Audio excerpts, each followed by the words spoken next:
Madam నమస్తే. నమస్తే. రీసెంట్గా మేడం 2 డేస్ నుంచి కూడా మంచు విష్ణు గారు మాకు మెయిల్స్ కానివ్వండి, ఆయన తరపు వాళ్ళు మెయిల్స్ కానివ్వండి, వాయిస్ కాల్స్ కానివ్వండి చేసి స్ట్రైక్స్ వేసి, వీడియో పైన స్ట్రైక్స్ వేసి మమ్మల్ని బెదిరించడం జరిగింది అని చెప్పేసి యూట్యూబ్లో ఈ మధ్య 2-3 వీడియోస్ పెట్టడం జరిగింది. ఆ వీడియోస్ కూడా వైరల్ అవుతున్నాయి. ఎలా చూడొచ్చు అంటారు ఈ బెదిరింపు ధోరణిగా కానివ్వండి, ఎంతవరకు కరెక్ట్ అంటారు? బెదిరింపు ధోరణులు ఎప్పుడైనా కరెక్ట్ కాదండి. ఈ కాలంలో ఇవాళ మనం ఒక ప్రజాస్వామ్యంలో బతుకుతున్నాం. ఇవాళ చట్టాల పట్ల కావాలనుకున్న వాళ్ళకి కావాల్సినంత అవగాహన ఉంది. అంత మాకు అవగాహన లేదండి అంటే చెప్తే నమ్మేది కాదు.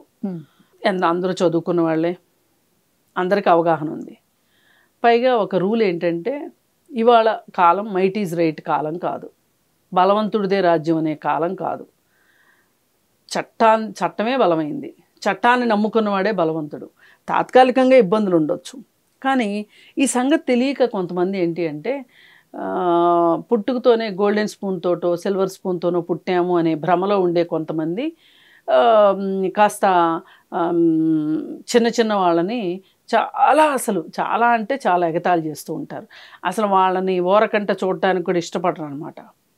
అంటే వీళ్ళు మరి గోల్డెన్ స్పూన్తో పుట్టారు కదా, కానీ మనం ఆలోచించాల్సింది ఏంటంటే మన ముందు తరం సంగతి ఏంటి, అంతకుముందు తరం సంగతి ఏంటి అని ఆలోచించుకుంటే ఎవరైనా కష్టపడి వచ్చిన వాళ్ళే. ఇప్పుడు వ్యవసాయం ఉంది, ఎంత దూరం వెళ్ళగలిగితే మీరు అంత దూరం వెళ్ళండి.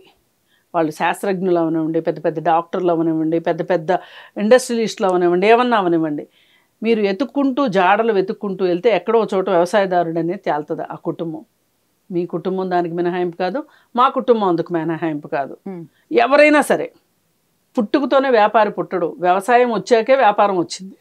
అందుకే ప్రతి మనిషి వ్యవసాయదారుడే. ఎట్లాగో అలాగే అందరూ గోల్డెన్ స్పూన్లోనే పుడతారు అనేది కూడా అపోహ మాత్రమే. నీకు వెనక్కి చూసుకోవటం ఇష్టం లేకుండా ఉంటే ఇలాగే జరుగుతుంది. ఇలాంటి వాళ్ళకి ఏమవుద్దంటే ఈ గోల్డెన్ స్పూన్తో పుట్టిన వాళ్ళకి కొంచెం ప్రపంచ జ్ఞానం తక్కువ ఉంటుంది. ఎందుకంటే కడుపు కాలేవాడికే అన్నం విలువ తెలుస్తుంది. రూపాయి లేనివాడికే రూపాయిని ఎట్లా సంపాదించాలన్న కసి ఉంటుంది. ఆల్రెడీ తింటుండి ఆల్రెడీ రూపాయలు ఉన్నవాడికి ఈ రెండిటితో పని ఉండదు. ఈ రెండిటితో పని లేకపోతే నీకు జీవితం మీద విలువ తెలియదు, పక్కవాడి పట్ల విలువ తెలియదు, తెలుసుకోవాల్సింది నువ్వు ఎప్పుడూ తెలుసుకోవు. ఇప్పుడు ఈ second generation, third generation cinema వాళ్ళు కావచ్చు, సెకండ్ జనరేషను, థర్డ్ జనరేషను వ్యాపారస్తులు కావచ్చు, వీళ్ళందరూ ఫెయిల్ అయిపోవడానికి కారణం అదే. చాలామంది ఇప్పుడు సామ్రాజ్యాలు స్థాపిస్తారు, సామ్రాజ్యం ఎప్పుడు కూలిపోద్దో తెలియదు. 2 జనరేషన్లకో, మహా అయితే 3 జనరేషన్స్కో, 4 జనరేషన్స్కో కూలిపోతాయి సామ్రాజ్యాలు. ఏమి ఉండవు అవి. ఎందుకంటే పెద్ద పెద్ద సామ్రాజ్యాలు కూలిపోయిందే మనం చూసాం, పెద్ద పెద్ద వారసత్వాలు కూలిపోయిందే మనం చూసాం మన కళ్ళతో. అట్లాంటిది మనం ఎంత అండి, వ్యక్తులుగా మనం ఎంత. అయితే ఏం జరుగుతుందంటే ఇట్లాంటి వాళ్ళు ఏం చేస్తారు అంటే ఎవరైనా చిన్నవాళ్ళు ఏదైనా ఒక పని చేశారనుకోండి, దాన్ని మెచ్చుకోవడం కానీ దాన్ని గుర్తించడం కానీ ఇష్టం ఉండదు వీళ్ళకి. ఎందుకంటే అంత చిన్నప్పటి నుంచి వీళ్ళు అంత చిన్న దగ్గర నుంచి వీళ్ళు పెరగలేదు కాబట్టి వీళ్ళకి దాని విలువ తెలియదు. ఇప్పుడు యూట్యూబ్లు ఉన్నాయి. ఈ యూట్యూబ్ పెట్టడానికి పెద్ద గానా బజానా అక్కర్లా, పెద్ద ఫారిన్ డిగ్రీలు అక్కర్లా, కొంచెం కష్టపడే తత్వం, ఆ యూట్యూబ్కి సంబంధించిన రూల్స్ రెగ్యులేషన్స్ మంచి చెడు అంతా తెలిసి కష్టపడగలిగే తత్వం ఉంటే గనక కొద్దిపాటి పెట్టుబడితోటి యూట్యూబ్లు పెట్టుకోవచ్చు. ఇది కొంతమంది స్టార్టింగ్ ఎప్పుడైనా సరే ఎర్లీ బర్డ్ ఎఫెక్ట్ అన్నట్లు స్టార్టింగ్లో పెట్టిన వాళ్ళకి వచ్చినంత లాభాలు తర్వాత రావు. పైగా మన దగ్గర ఉన్న ఒక లక్షణం ఏంటి అంటే ఎవడన్నా ఒక కొత్త బిజినెస్ చేసి లేదా ఒక కొత్త పంట వేసి డబ్బులు సంపాదించాడు అనుకోండి, పొలోమని 100 మంది దానికే వెళ్ళిపోతారు. ఇప్పుడు అలాగే యూట్యూబ్లు కూడా అలాగే వచ్చాయి. ఆడెవడో సంపాదించాయంట యూట్యూబ్ పెట్టి, నేను పెట్టేస్తా, మనకు అనుభవం ఉందా లేదా అని తర్వాత విషయం. ఇట్లా పెట్టేశారు చాలామంది. కానీ వీళ్ళల్లో మట్టిలో మాణిక్యాల్లాగా మంచిగా యూట్యూబ్ ఛానల్స్ నడుపుతున్న వాళ్ళు ఉన్నారు.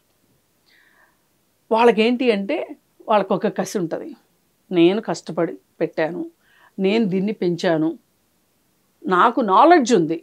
ఇప్పుడు డబ్బుల కన్నా నాలెడ్జ్ గ్రేట్ ఎప్పుడైనా సరే.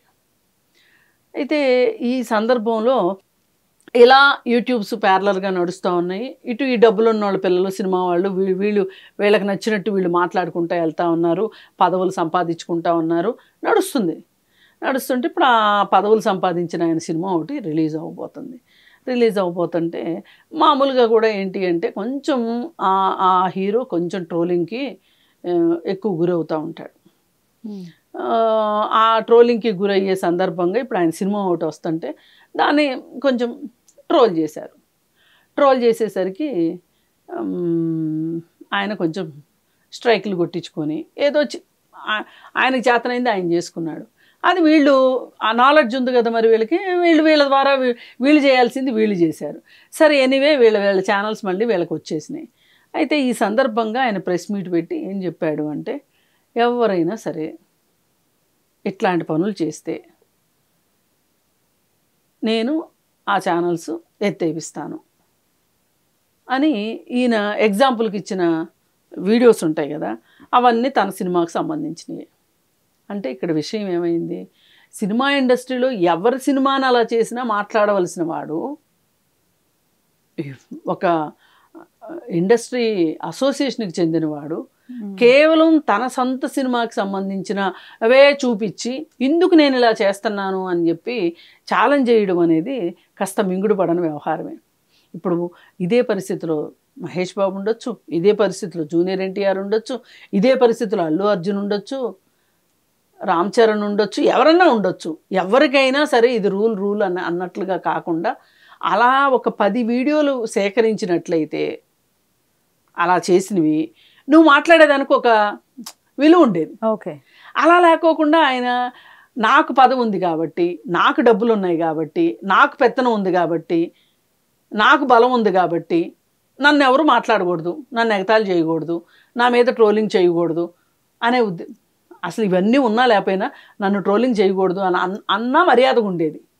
కానీ ఎన్ని ఉన్నాయని చెప్పేసరికి నువ్వెంతరా బాబు అంటే నువ్వెంతరా. ఇప్పుడు ఎవరినైనా నువ్వెంత అంటే అవతల మనిషి నువ్వెంత అనేంత వరకే నువ్వెంతకు విలువ.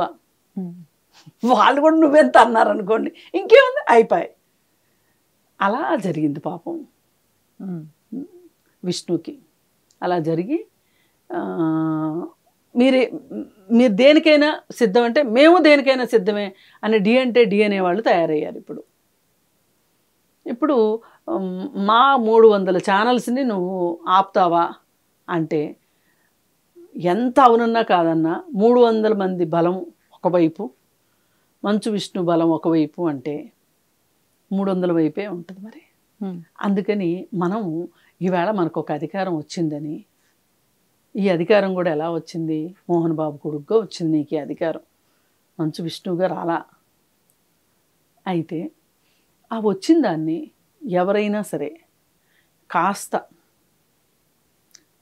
సంయమనం పాటించి, మనకి పదవి ఉంది కాబట్టి ఇంకొంచెం ఎక్కువ ఒదిగి ఉండాలి,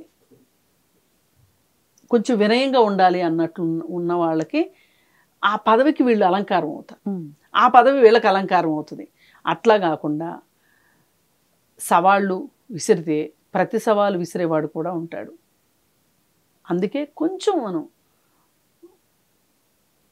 ఒక మాట అనొచ్చు, ఇంకో మాట కొంచెం ఒళ్ళు దగ్గర పెట్టుకోవాలని కానీ, కొంచెం సంయమనం పాటించాలని కానీ, కొంచెం బ్యాలెన్స్డ్గా ఉండాలని కానీ పెద్దవాళ్ళు చెప్తూ ఉంటారు. ఇప్పుడు అక్కడ ప్రస్తుతానికి అక్కడ ఉన్న టీంలో ఎవరో పెద్దవాళ్ళు లేరు, అది కూడా ఒక ప్రాబ్లం.